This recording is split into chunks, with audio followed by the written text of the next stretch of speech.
maantay oo maalin sabti dabayaaqada bisha December waxaa ka dhacay ex control qarax weyn oo saaran lagu soo raray gaari xamuul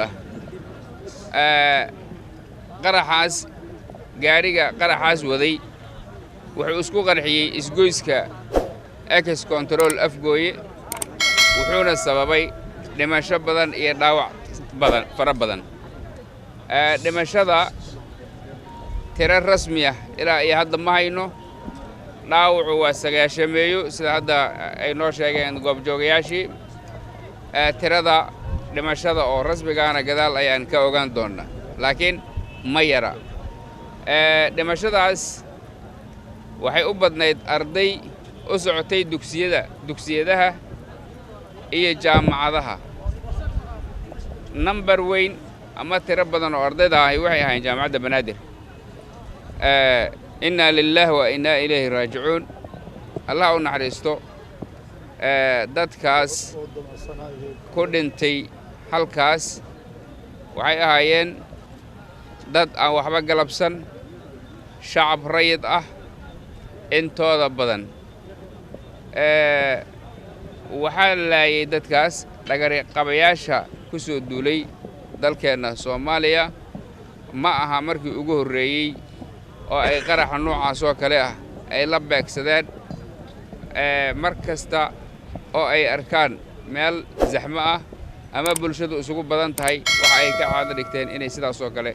ay u laayaan ilaahay subxaanahu wa ta'ala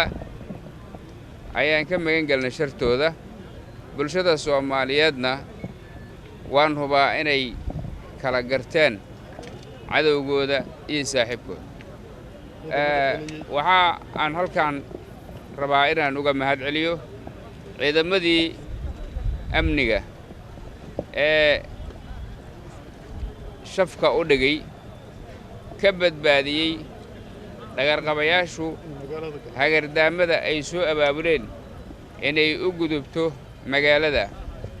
waxa ay doonayeen magaalada inuu u soo gudbo qaraxa si goobo muhiim ah ayo mas'uuliyiin muhiim ah oo u baabi'iyo aadaan uga mahad celinaynaa waana wixii ay u qaateen tuutaha iyo qoriga inay khatarta shacabka Soomaaliyeed soo gaari lahayd ay ayagu xabadka u dhigaan Allah subhanahu wa ta'ala ayaa uga baryaynaa inuu caafimaad degdeg ah siiyo dadkii Soomaaliyeed ee halkan ku waxyeeloobay wiilasha naftood horeyaasha ah